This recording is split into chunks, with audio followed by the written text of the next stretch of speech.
مفتی ابرار صاحب کے بیانات سننے کے لیے مفتی صاحب کے آفیشیل چینل مفتی ابرار صاحب فلاحی آفیشیل کو سبسکرائب کریں۔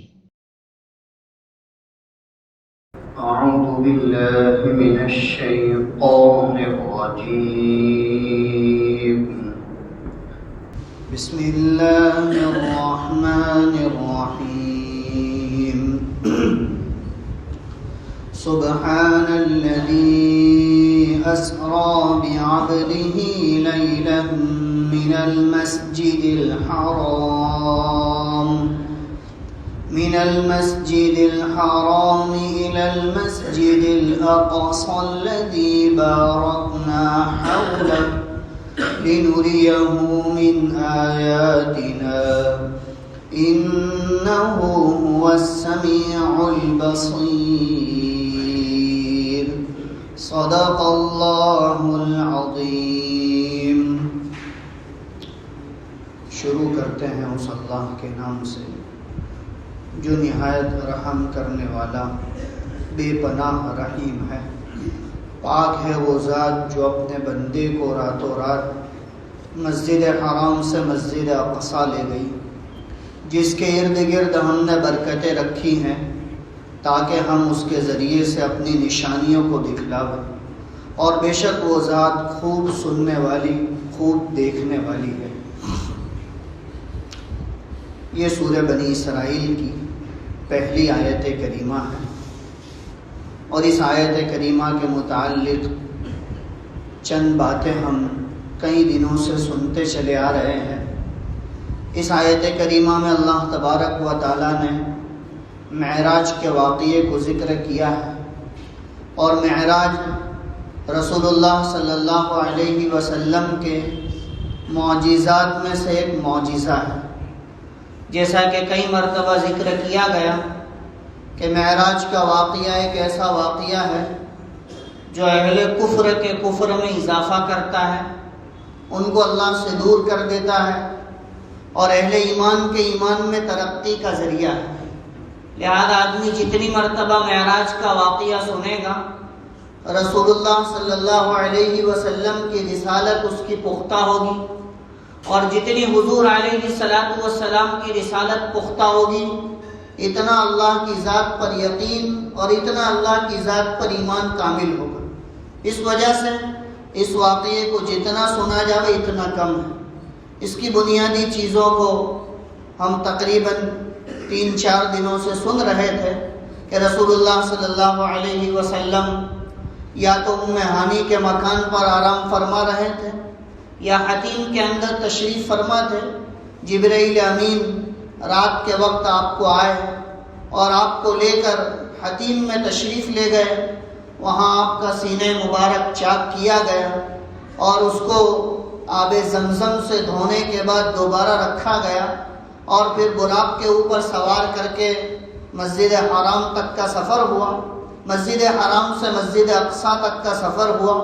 اور پھر وہاں سے 7 آسمان کا سفر، جو تقریباً بخاری شریف کی روایت اور مسلم شریف کی روایت دونوں کو ملا کر ذکر کیا گیا۔ اور آسمانوں پر اللہ تبارک و تعالیٰ نے جو تحفے عطا فرمائے، اس میں ایک نماز کا تحفہ دیا گیا، اور اللہ کے رسول صلی اللہ علیہ وسلم کو بعض کلمات سکھلائے گئے، سورہ بقرہ کی آخری آیتیں دی گئی، اور اسی طرح ایک مژدہ اور ایک خوشخبری سنائی گئی کہ من مات ولم یشرک باللہ فقد دخل الجنہ، کہ جو اس حالت میں دنیا سے مرے کہ وہ اللہ کے ساتھ کسی کو شریک نہ کرتا ہو تو وہ جنت میں ضرور داخل ہوگا۔ اسی کے ساتھ ساتھ رسول اللہ صلی اللہ علیہ وسلم نے معراج کی رات میں جنت جہنم کو بھی دیکھا اور اس کی بھی سیر کی۔ تقریباً حضرات علماء محدثین نے ان روایات کو بھی ذکر کیا ہے، اور مشکوٰۃ شریف کے اندر خاص طور پر ان روایتوں کو جمع کیا گیا ہے۔ ایک بات یہ تھی کہ رسول اللہ صلی اللہ علیہ وسلم جب معراج پر تشریف لے جا رہے تھے تو مسلم شریف کی روایت ہے کہ جب آپ کا گزر بیت المقدس کے قریب ہوا تو وہاں حضرت موسیٰ علیہ السلام کو اپنی قبر کے اندر نماز پڑھتا ہوا دیکھا۔ اصل میں یہ واقعہ ہم نے سورہ طٰہٰ کی تفسیر کے اندر سنا ہے کہ حضرت موسیٰ علیہ السلام نے اللہ سے دعا کی تھی اور اللہ تبارک و تعالیٰ سے یوں کہا تھا کہ اللہ تو مجھے بیت المقدس سے جتنا قریب پہنچا سکتا ہو پہنچا دے اور وہاں مجھے دفن فرما۔ لہذا اللہ نے ان کی اس دعا کو قبول فرمایا اور موسیٰ علیہ السلام نے اللہ سے یہ بھی درخواست کی تھی کہ مجھے قبر کے اندر نماز پڑھنے کی سعادت اور توفیق عطا فرما۔ لہذا اللہ تبارک و تعالیٰ نے ان کی یہ دعا بھی قبول فرمائی۔ لہذا جب رسول اللہ صلی اللہ علیہ وسلم معراج میں بیت المقدس کے قریب پہنچے تو حضرت موسیٰ علیہ السلام کو اپنی قبر کے اندر نماز پڑھتا ہوا دیکھا۔ روایات کے اندر اس کو ذکر کیا گیا ہے۔ اس کے علاوہ جب رسول اللہ صلی اللہ علیہ وسلم کو معراج پر لے جایا گیا ساتوں آسمانوں پر، جیسا کہ ہم نے ذکر کیا کہ پہلے آسمان پر فلاں نبی سے ملاقات ہوئی، دوسرے پر فلاں سے، تیسرے پر فلاں سے، اسی طرح سدرۃ المنتہا تک، اور پھر وہاں اللہ تبارک و تعالیٰ نے تجلیات کے پردوں کو ہٹا کر اہل سنت والجماعت کے مسلک کے مطابق اللہ تبارک و تعالیٰ اللہ کا دیدار ہوا اور اللہ تبارک و تعالیٰ نے چند تحفے اپنے پیغمبر علیہ السلام کو عطا فرمائے۔ پھر جبرائیل امین نے آپ کو جنت جہنم کی سیر کرائی۔ جہنم میں چند حالات اور چند مناظر اس کے باب میں ذکر کیے گئے ہیں کہ رسول اللہ صلی اللہ علیہ وسلم کا بعض جہنمیوں کے اوپر سے گزر ہوا۔ اس میں زیادہ تر روایت حضرت انس رضی اللہ تعالیٰ عنہ کی ہے جس کو صاحب مشکات نے نقل کیا ہے، اور اس کے علاوہ بھی چند صحابہ کرام رضی اللہ عنہم کی روایت مروی ہے جس میں رسول اللہ صلی اللہ علیہ وسلم کا جہنم کے مختلف طبقوں پر سے گزرنا ذکر کیا گیا، جس میں ایک روایت میں یوں ذکر کیا ہے حضرت انس رضی اللہ تعالیٰ عنہ نے کہ رسول اللہ صلی اللہ علیہ وسلم کا ایک قوم کے اوپر سے گزر ہوا جن کے ہونٹوں کو جہنم کی قینچیوں سے کاٹا جا رہا تھا۔ حضور علیہ السلام نے جبرائیل امین سے پوچھا کہ یہ کون لوگ ہیں کہ جن کے ہونٹوں کو قینچیوں سے کاٹا جا رہا ہے؟ تو حضرت جبرائیل امین نے کہا کہ یہ آپ کی امت کے خطباء ہیں، آپ کی امت کے مقررین ہیں کہ جو لوگوں کو بڑی بڑی باتیں بتلاتے تھے اور خود اس پر عامل نہیں تھے۔ اللہ تبارک و تعالیٰ نے ان کے ساتھ یہ حشر کیا کہ ان کے ہونٹوں کو قینچیوں کے ذریعے سے جو ہے وہ کاٹا جا رہا ہے۔ پھر آپ کا گزر آگے ہوا۔ یہ روایت بھی حضرت انس رضی اللہ تعالیٰ عنہ سے مروی ہے کہ بعض لوگوں کو دیکھا کہ وہ اپنے ناخنوں کے ذریعے سے اپنے رخسار کو یعنی اپنے چہرے کو اور اپنے سینے کو چھیل رہے تھے، اپنے ناخنوں کے ذریعے سے چہرے کو اور جو ہے وہ اپنے سینے کو چھیل رہے تھے۔ رسول اللہ صلی اللہ علیہ وسلم نے دریافت فرمایا کہ یہ کون لوگ ہیں؟ حضرت جبرائیل امین نے کہا یہ آپ کی امت کے غیبت کرنے والے لوگ ہیں کہ جو غیبت میں مبتلا رہتے تھے اور لوگوں کی غیبتیں کرتے رہتے تھے، تو اللہ تبارک و تعالیٰ نے ان کے ساتھ یہ حشر کیا ہے۔ اس سے پہلے بھی سورہ نور کی تفسیر میں بھی ہم نے سنا اور اسی طرح سورہ حجرات کی تفسیر میں بھی سنا کہ غیبت بہت بڑا گناہ ہے۔ بسا اوقات آدمی غیبت کی وجہ سے اللہ تبارک و تعالیٰ کے یہاں بہت زیادہ ذلیل ہو جاتا ہے، اور غیبت ایک ایسی چیز ہے کہ جب تک جس کی غیبت کی ہے اس سے جا کر براہ راست معافی نہ مانگے اور وہ معاف نہ کر دے وہاں تک معاف نہیں، کہ سامنے والے سے جا کر معافی مانگنا بھی ضروری ہے اور اس کا معاف کرنا بھی ضروری ہے۔ اگر اس نے انکار کر دیا اور یوں کہا کہ کیوں غیبت کی تھی میری، میں معاف کرنے کے لیے تیار نہیں ہوں، تو لہٰذا وہ معاف بھی نہیں ہوگا۔ ہماری نجی مجلس ہے، ہمارے دوستوں کی محفل ہے، اور عام طور پر امت کا یہ حال بہت خستہ ہوتا چلا جا رہا ہے کہ ہم اپنی مجلسوں میں اس کا اہتمام نہیں کرتے ہیں، باتوں باتوں میں کسی کی بھی غیبت کو شروع کر دیتے ہیں۔ یہ بہت بڑا گناہ ہے، اس سے اپنے آپ کو بچانا چاہیے اور ہر وقت اس روایت کا استحضار کرتے رہنا چاہیے۔ اسی لیے غیبت کو اتنا بڑا گناہ فرمایا کہ زنا سے بھی زیادہ خطرناک ہے، اس لیے کہ غیبت کافر کی بھی منع کی گئی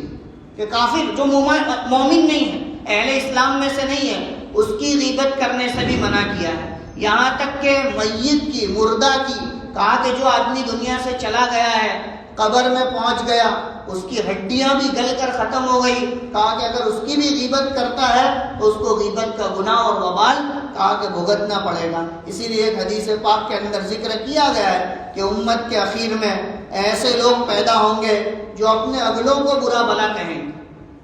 آگے گزرنے والوں کو کہا کہ برا بھلا کہیں گے اور اپنے آپ کو اچھا سمجھیں گے. کہا کہ یہ دور ایسا ہی ہے کہ آدمی اپنے آپ کو بہت اچھا سمجھتا ہے کہ میں تو ٹیکنالوجی والے دور میں ہوں, میں تو سائنس کے دور میں ہوں, میں تو ترقی یافتہ دور میں ہوں. پچھلے لوگوں کا دور اونٹ اور بکریوں کا تھا, گدھے اور کھچر کا تھا, جن کو کچھ نہیں آتا تھا وہ ایسے ہی زندگی بسر کر کے چلے گئے, جن کے کپڑے بھی جو ہے وہ تھگلے اور پیوند والے ہوتے تھے. ہم ہوشیار ہیں, ہم چالاک ہیں, ہم عقل مند ہیں. تو کہا کہ یہ دور ہوگا کہ جس میں پچھلے لوگ یعنی بعد میں آنے والے لوگ اپنے اگلوں کو برا بھلا کہیں گے. اسی لیے رسول اللہ صلی اللہ علیہ وسلم نے اپنے زمانے کو اور اپنے بعد آنے والے زمانے کو بہترین زمانہ کہا.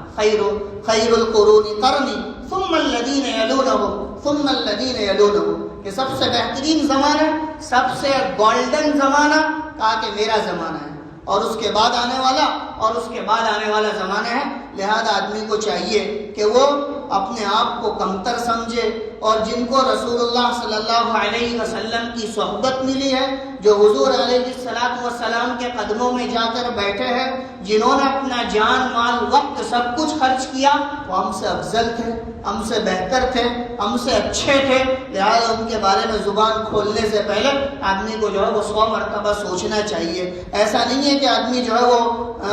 انٹرویو دینے کے لیے آوے تو جو چاہے وہ بولے, جیسا چاہے ویسا بولے. کہا کہ نہیں, رسول اللہ صلی اللہ علیہ وسلم کی صحبت میں رہنے والے صحابہ کرام رضی اللہ عنہم کو آسمانوں سے بشارتیں سنائی گئی ہیں, آسمانوں سے جنت کے پروانے ان کو ملے ہیں, اور ان کے اخلاص کے باب میں کسی کو شک شبہ نہیں ہے, اس لیے کہ انہوں نے بڑی بڑی سرداری کو, بڑی بڑی مالداری کو, بڑے بڑے عہدوں کو ٹھکرا کر رسول اللہ صلی اللہ علیہ وسلم کی غلامی میں اپنے آپ کو رکھا تھا. یہاں تک کہ حضرت زید رضی اللہ تعالیٰ عنہ کے بارے میں ہم نے سنا کہ ان کے والد اور ان کے چچا جب ان کو لینے کے لیے آئے تو جانے سے انکار کر دیا اور کہا کہ میں تو حضور کے یہاں رہوں گا. تو چچا نے کہا کہ بیٹا تم غلامی کو ترجیح دیتے ہو کہ یہاں تم کو غلام بن کر رہنا ہے اور وہاں تم عزت کے ساتھ اپنے خاندان میں رہو گے. لہٰذا حضرت زید رضی اللہ عنہ نے کہا کہ ہاں یہ غلامی مجھے اس خاندان سے زیادہ بہتر اور پسندیدہ ہے, لہذا جانے سے انکار کر دیا. تو لہذا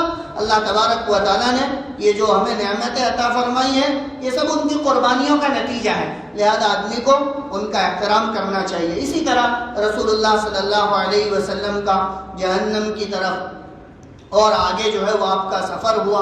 آپ نے ایک قوم کو دیکھا جن کے پیٹ اتنے بڑے تھے جیسے مکانات ہوتے, کہ مکانات بڑے بڑے ہوتے تاکہ ایسے پیٹ تھے, اور ان کے پیٹوں کے اندر کہا کہ جو سانپ چل رہے تھے وہ دکھائی دے رہے تھے. اللہ کے رسول صلی اللہ علیہ وسلم نے پوچھا کہ یہ کون لوگ ہیں؟ حضرت جبرائیل امین نے کہا یہ آپ کی امت کے سود خور ہیں, کہ آپ کی امت کے ریاض کھانے والے لوگ ہیں, کہ جن کو اللہ تبارک و تعالیٰ نے جہنم کے اندر اس طرح ڈالے ہوئے ہیں. لہذا امت کے اندر اس کا بھی جو ہے وہ مادہ بڑھتا چلا جا رہا ہے کہ امت سود کے اندر, ریاض کے اندر بہت کثرت سے مبتلا ہے. وہ لوگ جو دیندار سمجھے جاتے ہیں, وہ لوگ جو اپنے آپ کو صاحب علم اور صاحب دین سمجھتے ہیں, ان کو چاہیے کہ وہ اپنے آپ کو اس مرض سے, اس بیماری سے دور رکھے, اور پہلے حضرات مفتیان کرام سے, علماء کرام سے مسئلہ معلوم کرے کہ یہ کاروبار میرے لیے جائز ہے, اس کاروبار کے اندر کوئی حرام شکل تو نہیں ہے, اس میں ریاض کا پیسہ تو نہیں آتا ہے.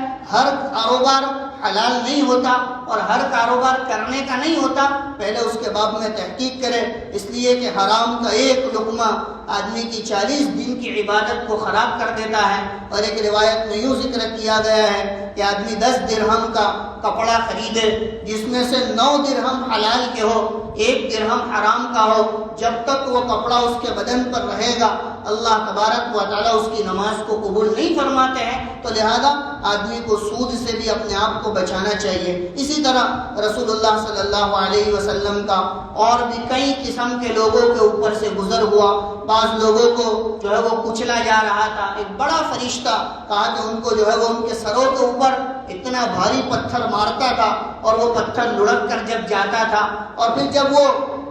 اس کی حالت واپس دوبارہ ایسی ہو جاتی تھی، پھر واپس دوبارہ پتھر اٹھا کر مارا جاتا، اور رسول اللہ صلی اللہ علیہ وسلم کے پوچھنے پر بتلایا کہ یہ تمہاری امت کے حفاظ ہے، حافظ قرآن ہے، کہ جو قرآن کریم کو یاد کرنے کے بعد بھول گئے تھے۔ اور بھی کئی لوگوں پر رسول اللہ صلی اللہ علیہ وسلم کا گزر ہوا۔ آپ نے جنت کے مناظر دیکھے، جنت کے اندر صحابہ کرام رضی اللہ عنہم کے محلات آپ کو دکھلائے گئے، اور بہت ساری چیزوں کا رسول اللہ صلی اللہ علیہ وسلم نے اپنی سجی آنکھوں سے دیدار کیا۔ اس وجہ سے رسول اللہ صلی اللہ علیہ وسلم کا مقام اور مرتبہ امت میں بلکہ تمام نبیوں میں سب سے زیادہ بہتر ہے کہ آپ اپنی سجی آنکھوں سے اللہ کا دیدار کر کے آئے ہیں، آپ اپنی سجی آنکھوں سے جنت جہنم کا دیدار کر کے آئے ہیں، وہاں کے مناظر آپ نے اپنی سجی آنکھوں سے دیکھے ہیں، لہذا حضور کی بات میں بڑی تاثیر ہے، اور امت کو رسول اللہ صلی اللہ علیہ وسلم نے وہاں پر بھی نہیں بھولا،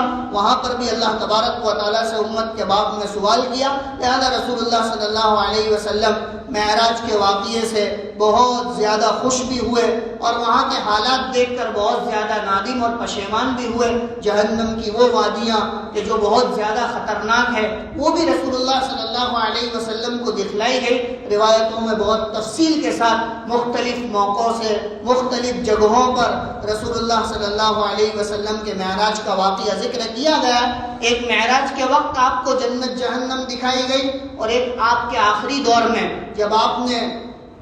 چاند گرہن کی نماز پڑھی تھی، اس وقت بھی آپ کو جنت جہنم کے مناظر دکھلائے گئے تھے، اور آپ جو ہے مسجد نبوی کے اندر تھے اور وہاں آپ نے چاند گرہن کی نماز پڑھی تھی، اس وقت بھی رسول اللہ صلی اللہ علیہ وسلم کو جنت جہنم کے مناظر دکھلائے گئے۔ حضور علیہ السلام کے اس واقعے کو یہاں پر ذکر کیا گیا ہے، لہذا فرمایا پاک ہے وہ ذات جو اپنے بندے کو راتوں رات مسجد حرام سے مسجد اقصیٰ لے گئی، جس کے ارد گرد ہم نے برکتیں رکھی ہے تاکہ ہم اس کے ذریعے سے اپنی نشانیوں کو دکھلا لیں۔ اور معراج واقعتاً اللہ تبارک و تعالیٰ کی نشانیوں میں سے ایک نشانی ہے کہ اللہ کی ذات اپنے ایک بندے کو ایک رات میں اور رات کے تھوڑے سے حصے میں ساتوں آسمان پر اور ساتوں آسمان سے اوپر سدرۃ المنتہا تک اور جنت جہنم کے مناظر دکھلا کر واپس لاوے، یہ اللہ تبارک و تعالیٰ کی قدرت کے کرشمے ہیں۔ لہذا اس معراج کے واقعے سے اہل کفر یعنی کافر مشرک اللہ کے نافرمان جب یہ واقعے کو سنتے ہیں تو ان کے ایمان جو ہے وہ کمزور ہو جاتے ہیں، یعنی وہ کفر کے اندر اور زیادہ راسخ ہو جاتے ہیں، اور اہل ایمان جب معراج کے واقعے کو سنتے ہیں ان کا ایمان بڑھ جاتا ہے، ان کا ایمان ترقی کرتا ہے۔ اللہ تبارک و تعالیٰ سے دعا ہے اللہ رب العزت اس واقعے کے سننے سے ہمارے ایمان میں ترقی عطا فرمائے، اور اس آیت کریمہ کو ہر وقت اپنے سامنے مستحضر رکھنے کی توفیق عطا فرمائے۔ وآخر دعوانا ان الحمد للہ رب العالمین۔